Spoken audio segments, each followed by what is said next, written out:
ताकतवर होता है, वो किसी की अधीनता स्वीकार नहीं करता, अपनी ताकत के बल पर सब कुछ पैदा करने का मुद्दा रखता है। कल भी मैंने बताया था इसकी शुरुआत कैसे होती है। शुरुआत में थोड़ा सा आसन वगैरह करके शरीर को शुद्ध रखते हैं, उसके बाद में हमें अपने भीतरी जगत में प्रवेश करना होता है। मन, बुद्धि और आत्मा, अब यहां तीन चीज हैं। आत्मा सभी जानते हैं कि आत्मा का किसी से कुछ लेना देना नहीं है, लेकिन शरीर के अंदर आत्मा के ऊपर बुद्धि आ गई, तो बुद्धि जो सोचती है वही हम सोचते हैं। बुद्धि का गुण है, हमें ज्ञान देती है। कोई रो रहा है तो हम भी रोने लगते हैं, बहुत सारे लोग रो रहे हैं तो हम भी रोने लगते हैं। कुछ हो गया तो हंस लेते हैं, कुछ हो गया तो फिर रो लेते हैं। ये बुद्धि है, आत्मा का इससे कोई लेना देना नहीं है। और ये भेद तभी खत्म हो सकता है जब आप अपने अंदर प्रवेश करें, अपने मंत्र की शक्ति से अपने आप को जागृत करें। तब धीरे धीरे समझ में आता है कि बुद्धि एक अलग विषय है, आत्मा एक अलग विषय है। ये आत्मा उस परम तत्व की है जो संपूर्ण ब्रह्मांड को चलाया करता है। वही आत्मबल हमारे आपके सबके अंदर है, किंतु ये थोड़ा गंभीर विषय है, इसे समझने में वक्त लगता है। इसी के लिए गुरुदेव होते हैं। गुरु क्या काम करता है, गुरु दीक्षा क्यों ली जाती है, गुरु मंत्र का महत्व क्या है, इन सारी चीजों से, इन सारी बातों से और इन अभ्यास के द्वारा हम धीरे धीरे जानने लगते हैं कि कोई ना कोई शक्ति तो है जो हमें कहीं ले जा रही है। एक ध्यानी अभ्यासी को या एक ध्यानी अभ्यासी बनने के लिए सबसे पहली शर्त होती है कि वो बैठना सीखे। आसन कल मैंने बताया था थोड़ा सा। आसन के विषय में कहना चाहता हूं। आसन तो कई प्रकार के होते हैं। युवावस्था के आसन अलग हैं, युवाओं के आसन अलग हैं, वृद्धों के आसन अलग हैं। वो पद्मासन वगैरह कुछ लोग लगा पाते हैं, कुछ लोग नहीं लगा पाते, वगैरह वगैरह। शुरुआत सिद्धासन से होती है। सिद्धासन बड़ा परम पवित्र आसन है, लेकिन थोड़ा बलपूर्वक करने वाला आसन है। हड्डियों भी सिद्धासन लगा करके साधना करते हैं। आप लोग किसी भी ऐसी बैठक को सुनिश्चित कर लें जिस पर आप आधा घंटा, 1 घंटा बिना ज्यादा हिले डुले बैठे रहें। बस वो आसन यानी कि बैठने की विधि सर्वोत्तम है। इसके बाद सीधे बैठने के बाद में सबसे पहले थोड़ा सा प्राणायाम रेचक पूरक करके, अनुलोम विलोम करके, नाड़ी शोधन इसको बोला जाता है, तो ये करें और फिर अपने मंत्र का जाप शुरू कर दें। ये एक सीधी व्यवस्था।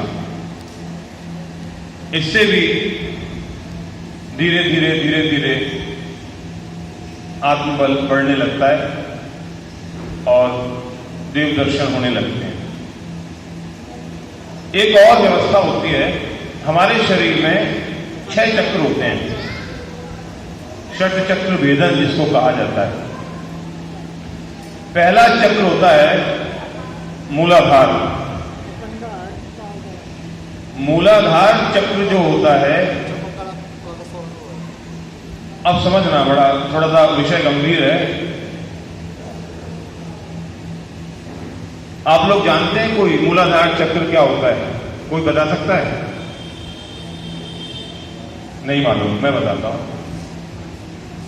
हमारे शरीर में सबसे नीचे जहां हम शौच क्रिया करते हैं, गुदाद्वार, उसके 2 अंगुल ऊपर और लिंग नाल से नीचे एक थोड़ा सा फूला हुआ भाग होता है मेढ़ू के आकार का,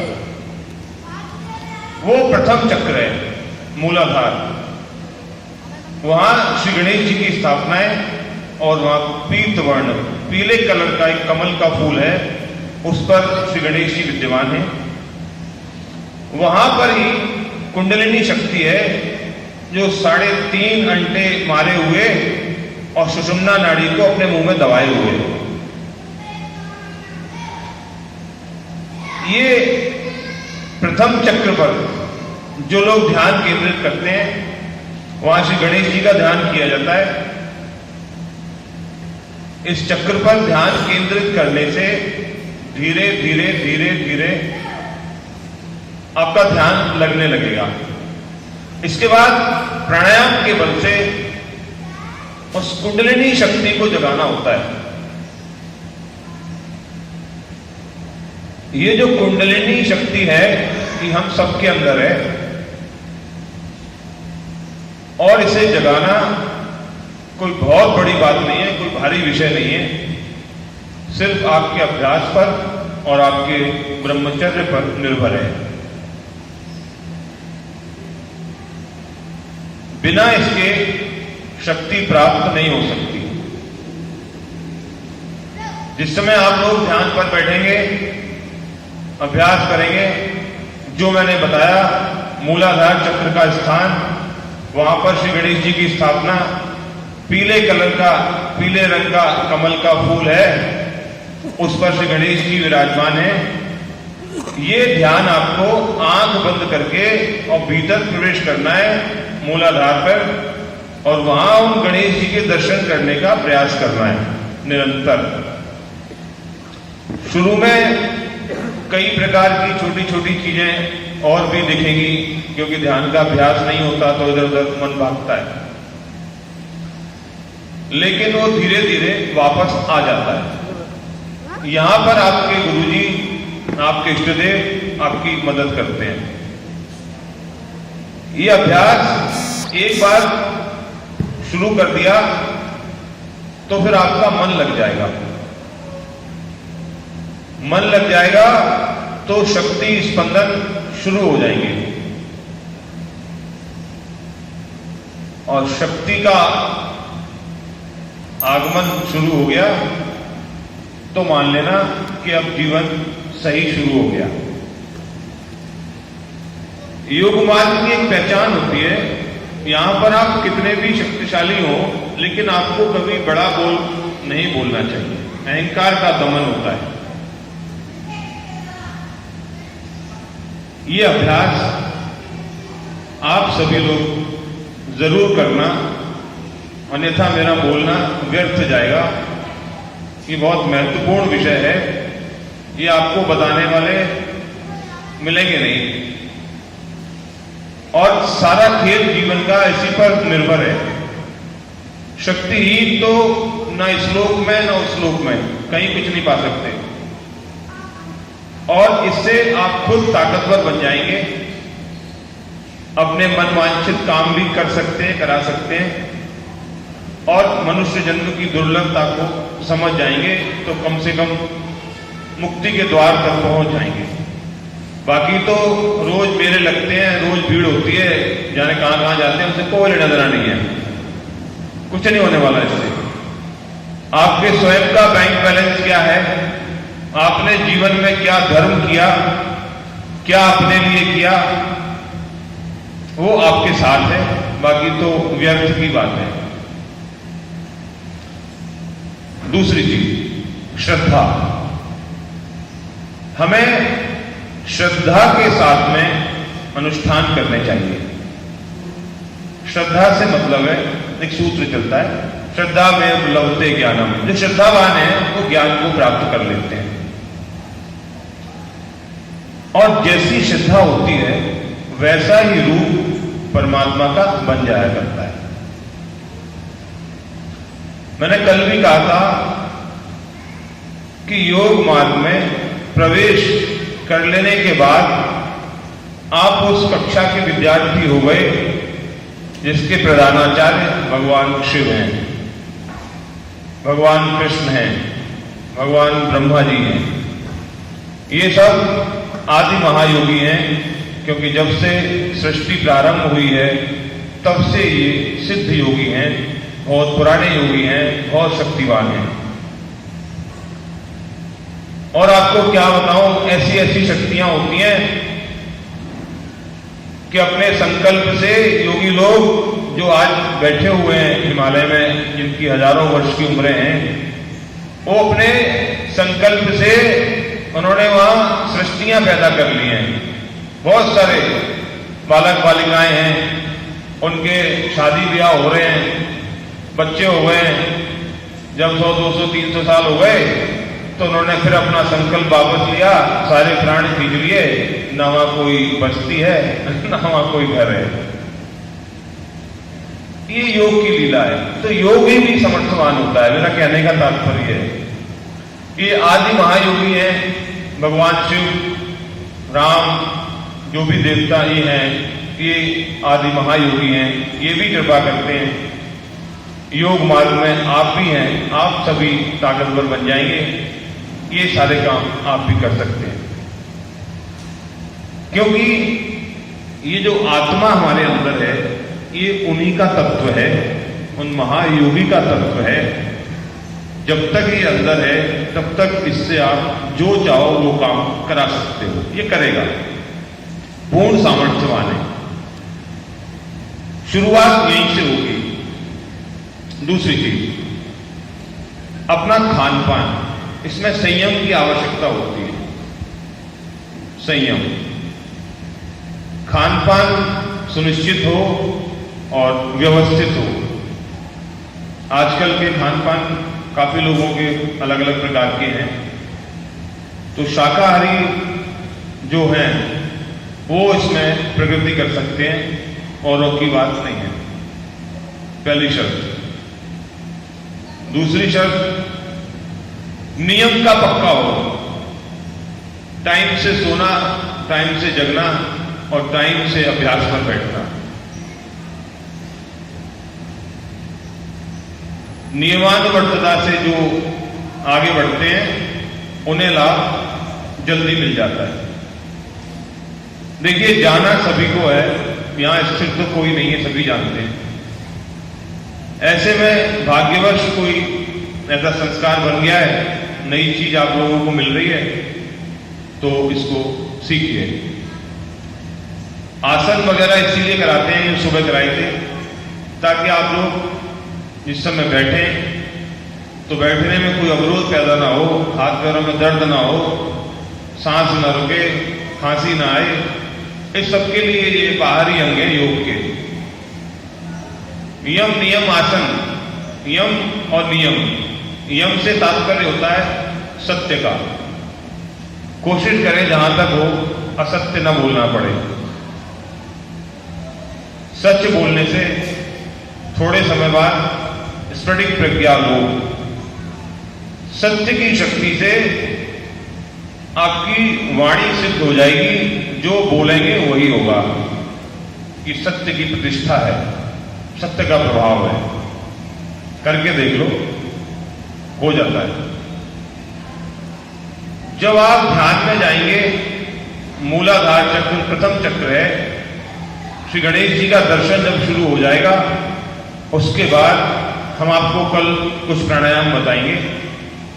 उस ध्यान में जाने के बाद प्राणायाम करिए और प्राणायाम से मूलबंध लगा के और वहां से प्राण को नीचे से खींचना शुरू करो ऊपर की तरफ, तो वो दूसरे चक्र तक शक्ति आती है। जब ये क्रिया रोज रोज दोहराई जाएगी तो स्पंदन शुरू होगा शक्ति के अंदर। उसी क्षण से आपको देवीय दर्शन शुरू हो जाएंगे, आदि भगवती मां जगदंबा के दर्शन शुरू हो जाएंगे और फिर शक्तियों की विभिन्न अवस्थाएं आपको दिखने लगेगी। दिखती ही हैं, ये स्वाभाविक क्रिया है। जो भी ध्यानी है, जो ध्यान पर बैठता है, मंत्र जाप करता है और प्राणायाम के बल से कुंडलिनी शक्ति को खींचता है, कोशिश करता है, तो उसे स्पंदन शुरू हो जाते हैं। सबसे ताकतवर चक्र होता है प्रथम मूलाधार चक्र, पावर हाउस बोलते हैं इसे। धीरे धीरे इसके अभ्यास से जब यहां ध्यान केंद्रित होने लगता है तो आपको ध्यान में गणेश जी का स्वरूप दिखने लगेगा। कभी वो स्वरूप कोई हरकत करेगा, कभी मूर्ति हिलती हुई दिखेगी, कभी हाथ हिलते हुए दिखेंगे, कभी गायब हो जाएगा वो स्वरूप, फिर आएगा, फिर गायब हो जाएगा। धीरे धीरे वो सेट होने लगेगा, स्थिर हो जाएगा। जितनी स्थिरता उसमें आती जाएगी उतनी आपकी शक्ति, आपका आत्मबल बढ़ता जाएगा। शुरू में उसका रंग किसी भी प्रकार का हो सकता है। आपके अपने सद्गुण से, आपके अपने बल से उस स्वरूप में रंग भरे जाएंगे। हो सकता है कई लोगों को काली मूर्ति दिखे, कई लोगों को हल्की सफेद दिखे, कई लोगों को पीली दिखे और कई लोगों को दिखे ही नहीं। चिंता की कोई बात नहीं है, अवश्य दिखेगी, अवश्य स्थिर होगी। आप नियम से बैठना। कल मैंने बताया था जिनको जो मंत्र दिया जाता है, जिस देवी देवता का मंत्र होता है वो उनके इष्ट देव होते हैं। वो अपने मंत्र का जाप करें, जिसका भी मंत्र है वो एक अलग विषय है। इस क्रिया में यहां के अधिष्ठाता श्री गणेश जी हैं और गणेश जी सिद्ध होने पर सारी क्रियाएं सिद्ध हो जाती हैं। आपका मंत्र सिद्ध हो जाएगा, आपका संकल्प पूर्ण होने लगेगा। और इसमें कहा जाता है यम यम चिंतयते कामम तम तम प्राप्नोति निश्चितम। इस प्रकार की ध्यान धारणा करने वाला योगी व्यक्ति, महिला, पुरुष मन में जो जो संकल्प करता है वो उसके अवश्य पूर्ण हो जाया करते हैं। संकल्प नहीं, जो सोचता भी है वो पूरे हो जाते हैं। ये उन शक्तियों का प्रभाव है। एक बार, दो बार, तीन बार और अनेकों बार यदि आपको ऐसा लगे कि मेरा ध्यान नहीं लग रहा है तो उसमें कोई बहुत बड़ी बात नहीं है, क्योंकि ध्यान न लगना स्वाभाविक बात है और ध्यान लगना अस्वाभाविक है। लेकिन लगेगा जरूर। आप अभ्यास करेंगे जरूर ध्यान लगेगा। और जब ध्यान लगने लगेगा तब आपको देव दर्शन शुरू हो जाएंगे। कभी भगवान राम दिखेंगे, कभी भगवान कृष्ण दिखेंगे, कभी कोई और, कभी कोई और। अनुभूतियां आने लगेंगी। जब ये दिखने लगे तब समझना कि अब भीतरी जगत में प्रवेश शुरू हो गया। ये चीजें ऐसी हैं जो आपकी रूटीन लाइफ में, डेली रोज की जिंदगी में चलती रहेंगी। इसके लिए आपको कुछ अलग से कुछ नहीं करना, बस थोड़ा सा इसमें आडंबर कम है, क्योंकि पूजा पाठ इसमें सब मानसिक पूजा, मानस पूजन चलता है और आपको आगे बढ़ाएगी। देवी शक्ति आपको आगे बढ़ाएगी। इस क्रम को जब आप 3-4 महीने लगातार कर लेते हैं तो लगभग वो स्थिति आ जाती है कि आप जो विचार करेंगे वो लगभग सच होगा। आप जो सोचेंगे कि फलाना आदमी मुंबई में है तो उसके साथ क्या घटना घट रही होगी, तो जब आप विचार करेंगे तो उस विचार में आपको सत्य विचार आएगा दिमाग के अंदर। इसे कहते हैं दूर का देखना और दूर का सुनना। ये शक्ति आपको अपने आप मिल जाती है, सभी को मिलती है। जितने महायोगी हैं इनके पास क्या है, यही तो सारी शक्तियां हैं। एक मूलाधार पर लगातार अभ्यासी जब अभ्यास करता है, साल 2 साल काट लेता है और उसे मूलाधार चक्र सिद्ध हो जाता है, वो आकाश गमन करने लगता है। आप भी कर सकते हैं। एकमात्र योगी ही इतना ताकतवर होता है जो इस लोक से अन्य लोकों में भी गमन कर सकता है और कोई नहीं कर सकता। आपको ये शरीर छोड़ना ही पड़ेगा कहीं और जाना है तो। लेकिन जो योगी लोग होते हैं वो इसी शरीर से जाते हैं और वापस आ जाते हैं। कई लोगों को घूम घूम के आते हैं। जब आप अभ्यास करेंगे तो ये अनुभव आपको भी मिलेंगे। ये कोई बहुत बड़ी बात नहीं है, मैं इतना कॉन्फिडेंट हूं, आप लोग सीख लेंगे, बस आप बैठिए। क्योंकि ये शक्ति जब तक आप जीवित हैं सबके अंदर है, और यही मनुष्य जन्म की दुर्लभता है। ये सीखना और ये जानना और अभ्यास करके वहां तक पहुंचना बहुत जरूरी है। इतने से ये हो जाएगा, कम से कम इस जन्म में हम जहां तक भी पहुंचे, आपको मनुष्य जन्म ही मिलेगा। ये शरीर छूटने के बाद ये तय है। एक योगी का कभी पतन नहीं हो सकता। मनुष्य नहीं मिलेगी और इस जन्म का किया हुआ पुण्य अभ्यास